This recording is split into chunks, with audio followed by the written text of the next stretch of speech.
the largest single-family landlord in the U.S., boosted rents by 8% nationwide in the second quarter as company hiked prices amid strong demand for suburban properties. The company, which owned more than 80,000 homes, boosts rent by 5.8% on renewals and 14% on leases signed by new tenants.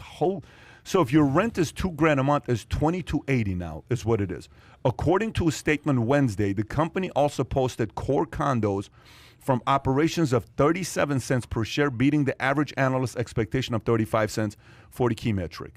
Barry. Well, this is a big story because when you talk about the real estate market right now, it's easy for people to bash housing, bash the real estate market because they're talking about the most recent numbers is 16.6% appreciation on homes. And listen, I agree, that's too hot. We'd love to see it come back down. But you also have to think about what's the alternative. It's certainly not going to want to pitch a tent. So if you're going to go rent, your rent on a new transaction is going to have gone up 14% as well. So it's almost keeping pace. But the big difference is that with a purchase, if you get a fixed rate mortgage, which is the vast, vast, vast majority, maybe you see your taxes go up slightly, but that's a pretty small portion of your overall payment. If your taxes went up 2%, that's a small portion in general, probably less than 1% of your payment. But on rents, they're going up almost 6% a year, and you get hit with that every year. So over time, the purchase definitely has a lot of benefit to it, but people are really bashing the housing market. And I understand that. I mean, we were on last time, we talked about a lot of these things. Look, you have to be careful. You have to make your own decisions, and different markets are different. But in general, if you go by the rules of supply and demand, where's the new supply going to come from to override the demand for housing to cause prices to drop precipitously, like so many people are saying, right? I mean, where's the supply going to come from? Well, that's building the thing. More houses or what? Well, here's the thing. People say, okay, well, what if a lot of people put their homes on the market and sell them? But where are they going to live? Nowhere. They're going to keep revenue neutral. And we talked about this last time, but you got a lot of influx of first-time home buyers that are going to come in. So builders are going to put them up, but it's hard for them. It's hard to deliver because of chips with appliances to get certificates of occupancy. It's hard for builders because of land and the costs that are involved. It's really tough to build a home for less than $350,000, and that's really where the demand's needed. So it's not an easy solution here, but in the midst of it, it seems like home prices are going to be pretty decently supported. I don't see this big crash. And people love to compare it to like the stock market. The thing of it is for me is I could sell a stock and be fine. I don't have to do anything. But if I sell my home, there comes a question: is where am I going to live? Replace it. Where am I going to stay? Yeah, it's a good question. Now, if it's an investment property, that's one thing. But sure, the percentage of investors is not like it was in 2007 and 2008, where you had one person buying several homes. Remember the movie The Big Short? Of course. Had the stripper that had three mortgages. And a condo, right? So, how's she doing, by the way? Well, I don't know. She partied with you. Yeah. I lived with her for 2 years. So it was great. It was great. I had free rent. So, O'Brien's. See you there Friday night. I got a real quick story about O'Brien. Sorry, Barry. Real quick story. So we're at O'Brien's over here in Boca Raton, man, and then we'll get back to the housing. But we're Adam's buying out the whole bar. Adam spent about $1,000 on white cards. $1,000 on white claw. I don't believe If I know, I would have taken it down. If you were a girl and you were drinking, you got to drink that night, dude. We were celebrating karaoke. So there's this absolute smoke show. Adam buys, I don't know, $1,000 worth of white claws. Finally gets to talking to her, and then comes over to me, and I was like, "Bro, did you get her number?" He goes, "Dude, I already had her number in my phone. Completely forgot that he had this girl's number." So yeah, the biggest point of the story is he found his favorite bar of all time. Basically. Oh, I love the place. He's Anyway, been searching for months. Let me go back to asking a question here. I got a question for you about this here. Thanks for the random story. So the 14%. So they're raising rents on new tenants 14%, existing 5.8%. The numbers on inflation came out last month was what? 5.4%, and that's only a month. Core rate's 4.5. That's year over year. Year over year. Yeah. Okay, so 4.5. That's on CPI, PCE, which the Fed likes better, but it's a stupid measure. So give me the number. Which one is more of a number to look at when it comes down to inflation? CPI is more accurate. The PCE, the Fed looks at. Yeah, 4.5%. Okay. Let's say 4.5%. So if this is 5.8% on existing, it's 14% on new. Is this? They have analysts. Analysts are not going to give numbers like this for the hell of it. Are the analysts assuming that inflation is going to go to percentages like 14 to match it? Or are they just saying, nope, there's a demand, we can charge this number, they're going to pay for it? It's the latter. Okay, inflation probably comes down a little bit, but this is just because there's just too much demand. It's You're talking about Florida or nationally? We're talking nationally. These are national numbers, but really, if you go to most parts of the country, it's a similar story. There's just too much damn demand, and we don't have enough supply on the market. Well, let me ask you this, because this is something that in Jersey City and Brooklyn, where I came from, like I never understood. And then So it you're was Brooklyn, like me. nice, man. What Okay. part? Bensonhurst. Nice, man. West Second Avenue P, Gravesend. Wait a minute. Did you go to PS 177? No. I went to the school right there on Dayhill Avenue P, West First. No, I was St. on West 7th. St. Simon and Jude in Jersey. Okay, I got you. Hey, bro, remember when we were chilling in Granada Hills back in the day? times, Sick, bro. Wow. Where'd you go to high school again? Glendale. Nice, bro. So Glendale High? 1.8 GPA? Me too, bro. So this is what I don't understand, county. and it was explained to me county. as REITs were the problem, because there are entire blocks. bodybuilder. There are entire blocks that stay empty for years, and the rents never come down. So everybody heard a year ago, 2 years ago, New York's dead. Go move to New York. Everybody's leaving. The rents have not gone down. So they package these things, and it's okay for them to lose money, because apparently this is the scam that they do. There's like 3 parts of the scam. All right, or it's completely legal, but it's a scam. The first thing that they do, you're only allowed a 3% raise in rent year over year. So what they'll do is they'll make the rent $2,500, but give you 3 months free. So you're paying $1,900, and then the rent goes up after a year to $2,600. Then they take the first 2 floors of these luxury high rises and they Section 8 them. So people are getting it on government dime. They're spending $800 for these $2,500 apartments. Then it's prepaid for by the government, apparently, Section 8. And then the rest of it, they package together, like Bazzuto and all these other real estate firms that run these. They package it together, and then they sell it on the back end as a REIT.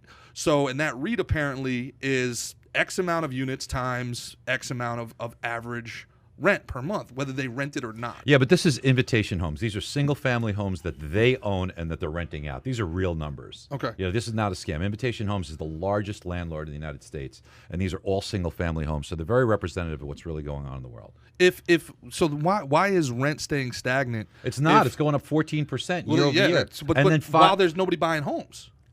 People are buying homes. There's a ton of people buying homes. In fact, when you look at the numbers, you have to be careful. Like the Mortgage Bankers Association last week, they come out with this story that got so many headlines, and it said purchase applications year over year are down 18%. First of all, 18% from a feverish pace. Secondarily, what they don't do, and this is why you got to be careful with statistics, and you have to go deep. Most people don't. When you take a look at the numbers, mortgage applications means you took out a mortgage to buy a home. Well, what about people that paid cash? A year ago, 16% of individuals paid cash.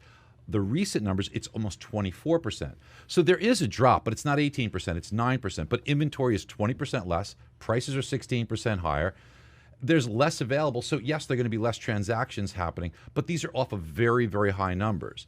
You have to differentiate real estate in 2 parts. One is real estate, the driver of GDP, and how many transactions are generated. And then there's real estate, if I buy a home, will I make money on it or lose money on it? If I make money or lose money on it, right now, it's difficult to buy a home. It's a lousy time to buy a home, but if you do it, the benefits are really, really great. And then you have to think about the alternatives. Why is that, though? Why is it? Did Why you the say benefits it's great lousy to today? buy a home right now? It's awful to buy a home right now because you have to likely bid over asking price. You have a very difficult time because of lack of inventory. Sellers are going to dictate terms, and oftentimes. But it's kind of like, look, it also sucks to diet. It also sucks to work out sometimes. Right? But you do it because the benefits are good. And when you think about this, this is not about perfect. It's about choice. Where am I going to live? Am I going to live in a home that I own, or am I going to live in a home? What is the I'm opposing renting? argument to what you just said? So play the devil's advocate. Argue your own argument in your own world. You're in your world. How do you argue what you just said? It's very difficult to argue against it if you understand the numbers, because what if I believe that the housing So market's what is going to the drop? common arguments? What are the I common think arguments? the argument is home prices are going to drop because they went up. Okay, That's so that's and one. so what I'll else stay do you hear safe outside of renting. that? I'll stay safe Yeah. renting, and this way I'll be in a position where if home prices drop, I've benefited by that, right? So renting it's not the same as on the sidelines because you're still paying to put a roof over your head, whereas that could be giving you some of that towards principal, and then the question is appreciation, right? So it's hard to argue against it once you start to see what the facts are. If you believe there's a housing crash and a housing bubble, then you certainly shouldn't purchase a home. I don't believe that. I think that home prices are going to be driven higher. So you're saying the Fed is lying to us? The Fed is lying to us, and it's very interesting because the number that almost everybody throws out there is how much is the Fed buying in mortgage-backed securities to keep rates low, and they say $40 billion a month. That's complete bullshit. That's so unlike the government to lie to us, though. Are you sure? Yeah, I know, right? So here's the truth of it is they're buying more than $100 billion a month, which is an incredible number. Now, last year, they said they were going to buy, starting March, $40 billion in mortgage-backed securities. So if you take, starting in March, that would be 10 months, right? So that'd be $400 billion. You know how much they bought? $2 trillion. They bought 50% of the marketplace. Now, this year, they say they're buying $40 billion. That's all you see, $40 billion, $40 billion. They changed the language in the Fed statement very lightly to say, oh, at least. But it's over $100 billion that they're buying. This year, for the first 6 months, they bought $682 billion. If it would have been if they would have been telling us $40 billion and done that, that's only $240 billion. So the thing that they're not talking about is the reinvestment. In other words, they're holding $4 trillion of mortgage-backed securities as somebody refinances or sells their home. Instead of taking that money in, they're taking the same money and buying back. And they say, we're not going to count that. I was like, isn't that a ridiculous argument? That's like saying, don't count my food consumption in GDP because I'm just replacing it. If my phone breaks and I buy a new one, don't count that as GDP. Don't count that as a sale because I'm just replacing it. That's a BS argument. They're buying they're buying 40% of the mortgage market right now. 40% of the mortgage market. So all this talk about tapering and is that going to destroy housing? If they taper, it's not going to be on reinvestment. They're not going to touch that. So if they say the new purchases of 40, if they cut it to 30 or 25, that's tiny. It's very, very small. It's not going to impact. But Barry, let me ask you, break this down. This is like the macroeconomics of real estate, and that's great. How does this affect the person that's maybe considering buying a house, considering renting? The bottom line is talk to the people. Rates are going to fluctuate, certainly, but they're not going to go way up there. In fact, I believe that rates will probably head lower because the stimulus that we've seen, it wears off. We know this factually. Stimulus, it gives you a big boost. It causes a little inflation. It causes economic activity. But then what's left behind is the debt. And that debt has to be serviced and paid. And that slows down the economy. We've seen it everywhere in the world, everywhere through time. And when you see the debt weigh on the economy, it drives interest rates lower. I think that the 10-year we live in a world of perpetual stimulus, though, man. I mean, that's the... Well, that's the thing. There's already a little bit of pushback on the additional stimulus that's going out there. But you're right. That's the other argument is, do we continue to see that stimulus? And does that eventually cause inflation? Are they considering another stimulus? Because all I hear is... always, baby. They'll big always thing on figure out another way to take your money and put it in their pocket. But the big thing on the agenda is the infrastructure bill right now. I'm not hearing a lot about a stimulus bill. What do you think that is? What do you think that is? But when you look at it's not checks into people's pockets. Human infrastructure. When you look at the infrastructure bill, there's a lot of aspects of it on the second phase that they want to do, which aren't necessarily towards 7 trillion? Infrastructure. It is $1 trillion. 8 trillion. Well, the balance sheet for the Fed is $8 trillion, which is an insane amount of money. But the levels of stimulus that we've seen are incredible. In 2020, you had $2.8 trillion. In March and April, and then you had December was $900 billion, and then another $1.9 trillion in March is another $2.8 trillion. It's insane the amount of money that's out there. What do you do with the lenders, man? Like I'm in the market right now, and they want no matter what 20% down, and they're telling me they I don't got want a lapse. 20% I got a down. lapse in income, and I'm like, yeah, I have a lapse in income. A lot of people, COVID, like everybody has a lapse. No, in by the income. way, a lot of people think that they want 20% down. That's a common thing that people believe, but it's not true. You can purchase a home with 5%, with 3%, 3.5% down. There's plenty of programs available that do that. FHA loan? What is that? FHA will do that, but also VA just loan? Conventional loans. You could do with 3% or 5% down. So what should Gerard do? You should, in my humble opinion, Gerard, you want to try and be careful on the purchase. I know it's not easy, but I would definitely purchase a home. You don't need 20% down, and I think that you'll do well with that over time. I really do. It depends. Look, if you're going to be buying a home and then selling it a year from now, that's very risky. But if you're saying, like most people, I'm going to buy this home, I'm going to live there for 8 or 9 years, you'll probably do really, really well. So residents, forget investing. That's basically... No, I wouldn't say investing in real estate. What do you mean forget investing? What do you mean? So if I can kind of... distill what you're saying is like, okay, if you're looking for a residential purchase, now's as good a time as you'll get. But if you're looking for an investment purchase, you should probably kick the can. No, I think that an investment purchase is also a good idea as well. I mean, again, you have to be careful about that, but there's a very good probability that the value over time will continue to do pretty well. I'm not As saying a realtor, would you ever tell me there's a bad time to buy a house? Yeah, no. Listen, when we were, That's the right question. That's yeah, the right okay, question. so you could pull up my clips on CNBC. I used to get hate mail because I said to people, "Do not buy a home in 2007, or don't. This is a risky time." I didn't like. In fact, I sold my company because I did not believe the market just didn't make sense. But that was a time where we had demand was waning because 33 years before that, you had abortions were legalized, less first-time home buyers coming in, and builders in 2006 built more homes than they ever built. They built 2 million homes. So it's the opposite of today. You had too much supply rather, not enough demand.